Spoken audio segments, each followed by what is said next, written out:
Bonjour à tous et bienvenue dans ce nouveau format qui est le mini LDR. En gros, c'est comme les LDR normaux, mais pour les gens plus pressés ou ceux qui ont la flemme. Alors aujourd'hui les amis, je vais vous parler d'un monument du rock. Alors non, je ne vais pas vous parler de Led Zeppelin, des Stones ou des Pink Floyd, mais d'un groupe bien plus récent. Je les présente comme des monuments car aujourd'hui, et ça depuis 2006 avec leur sortie de leur album Whatever People Say I Am, That's What I'm Not, très attendu avec plusieurs milliers de précommandes et écoulé à plus de 350 000 exemplaires, les Arctic Monkeys sont d'après moi un réel mouvement rock du 21e siècle. Le groupe est originaire de Sheffield, en Angleterre, et est composé d'Alex Turner, Jamie Cook, Nico Mailey et Matt Elders. Alors évidemment, quand on pense aux Arctic Monkeys, on pense évidemment à Alex Turner, véritable sex symbole qui aura pas mal aidé au succès du groupe de par son charisme à casser trois pattes à un canard. Un beau gosse à moitié schizophrène qui aura pas mal attiré mon attention de par ses délires divers, faisant penser à un Bowie moderne. Alors là, j'en entends crier, mais laissez-moi quelques minutes pour vous expliquer pourquoi je suis si positif à leur sujet. D'ailleurs, je tiens à le dire, je suis juste un humble amateur de musique. Mon avis est purement personnel, mais j'aimerais vous faire découvrir ce qui se cache sous la surface parfois superficielle des Arctic Monkeys. Mais commençons par la base. Plongeons dans ce qui semble être l'âme british des 60s ayant survécu à l'an 2000, j'ai nommé le premier album des Arctic, Whatever People Say I Am, That's What I'm Not. Riff de basse impeccable, super licks de guitare en stéréo, une chanson divisée en plusieurs parties qui sonne franchement bien. C'est roots, ça sent les 60s, ça sent l'Angleterre. Ça punch et c'est cohérent. Et on commence à sentir la plume d'Alex Turner et son âme de véritable chef de groupe. Cet album, pour les Arctic, c'est vraiment la maison. On y parle de Sheffield, de ses prostituées, de ses jeunes racailles, et on sent qu'ils s'y sentent à l'aise. De plus, Alex Turner sublime le tout avec un fort accent du Yorkshire. Alors voilà, pour beaucoup de personnes, il s'agit du meilleur album des Arctic Monkeys, et A Certain Romance, la meilleure chanson du groupe. Je ne vais pas m'exprimer sur ce sujet-là de peur de faire exploser la terre, tant le débat fait rage aux yeux des fans. Mais après cela, il vient Favorite Worst Nightmare en 2007, Humbug en 2009, Suck It MC en 2011 et AM en 2013. Ah, AM, cet album qui a totalement plongé les Arctic dans le bain du grand public. AM, c'est une basse, un kick, une caisse claire, des petites percus, des accords languissants à la guitare claire, sublimés par des petits phrasés de guitare en distorsion. C'est aussi un Alex crooner Turner, et surtout, beaucoup de chœurs. Ce sont des chansons qui restent dans la tête à jamais, que ce soit des bouts de paroles, une petite ligne de basse, ou des petits solos de guitare. Exemple concret de cela, Do I Wanna Know? Tout le monde la connaît, et ce sera une porte d'entrée immense pour de nombreux fans actuels du groupe. Alors déjà, si vous n'avez jamais écouté cet album, faites-le, tout de suite. Et en entier. Non mais vraiment, genre, mettez la vidéo sur pause, écoutez-le, et puis revenez.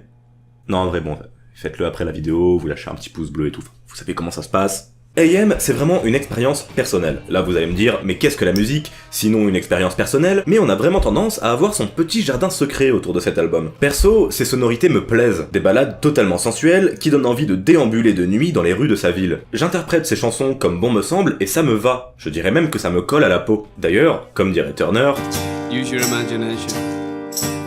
Avec AM, on en vient à un point très important des Arctic. J'ai nommé l'esthétique. Un album noir, simple, animé de ses bandes d'oscilloscope blanches et surtout, un Turner avec la coupe banane bien laquée et un perfecto à la couleur de ses cheveux. Un vrai leader de groupe, charismatique jusqu'aux orteils, qui a une maîtrise totale de son groupe et de sa voix. On sent l'évolution par rapport au style garage qu'était leur premier album. Il y a plus de mise en scène, il s'agit ici d'un délire vraiment plus typé. Mais ce n'est rien, oh non, rien du tout, par rapport à ce qui sera leur prochain album et leur dernier en date.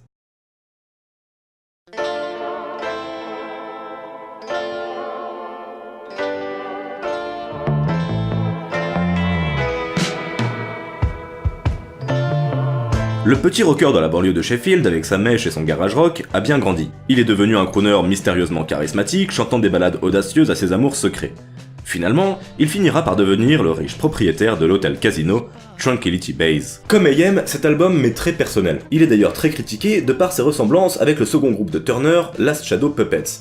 Et honnêtement, à juste titre. Sauf que personnellement, j'ai toujours été amoureux des Last Shadow Puppets, alors forcément, ça me dérange pas. Mais je peux vraiment comprendre l'amertume des fans de la première heure. Je veux dire, ça n'a absolument rien à voir, c'est même aux antipodes de leur premier album. Des sonorités plutôt pop, psy, rock, jazz, mais merde, en fait, c'est quoi cet album? Mais on s'y croit. On se croit dans cet hôtel sombre, merveilleux, où résident seulement des personnages ultra charismatiques. Perso, ça me fait d'ailleurs vachement penser à la saison 5 d'American Horror Story. Regardez là, elle est géniale. Le grand patron s'inquiète pour son affaire, son petit bébé. C'est le grand luxe. Cet album est un véritable film. Pour moi, c'est la même démarche qu'A.M., sauf qu'on est passé des rues anglaises accueillant un Alex Turner boitant sous les lumières blanches de sa ville, à l'hôtel Tranquility Base, sublimé par ses lumières chaudes, limite délire années 20. Et le problème que j'ai avec les gens qui gueulent parce que les Arctics ne sont plus vraiment ce qu'ils étaient à l'époque, c'est qu'ils se concentrent bien trop sur la musique au sens propre, si je puis dire. Ça paraît super con à dire, je sais. Mais pour moi les Arctics c'est ça, c'est de la métamorphose, c'est du mystère. On ne sait pas ce qu'ils pensent, ce qu'ils font, pourquoi ils partent dans des délires pareils, mais justement, c'est ça le rock. Et c'est ça en partie la musique aussi. Et d'ailleurs, voilà pourquoi je compare Turner à Bowie. Des personnages hauts en couleur qui n'ont rien à voir entre eux. Et alors là on peut se demander, mais alors c'est qui le vrai Turner ? Parce que pour l'instant on peut pas vraiment s'identifier à lui. Et ben le vrai Turner, c'est tous ces personnages, et aucun à la fois. Pour moi ça, c'est la musique au sens large. Un gars qui cogite beaucoup et qui se crée des personnages, des albums et des sonorités en fonction de ses délires. Comme Bowie qui créait et tuait ses personnages pour embrasser son univers en constante évolution. Alors pour moi justement si, on peut vraiment s'identifier à Turner. Du moins, à une de ses personnalités. Bref, j'espère que j'ai réussi à vous faire intéresser un petit peu aux Arctics, mais surtout à vous faire comprendre le chemin qu'ils ont emprunté dans le milieu de la musique. Je pourrais vous parler de leurs autres albums qui sont aussi très bons. Je pourrais aussi vous expliquer comment leurs albums sont enregistrés, le dernier étant une véritable œuvre résultant du travail de plein de personnes qui se sont motivées à créer cet album si unique. Mais ça, si ça vous intéresse, c'est votre boulot. Alors, à vos oreilles, prêts, écoutez, on se retrouve la prochaine fois pour une autre vidéo. Ouais, je sais pas trop laquelle en fait. Bon allez, je peux vous donner un petit indice.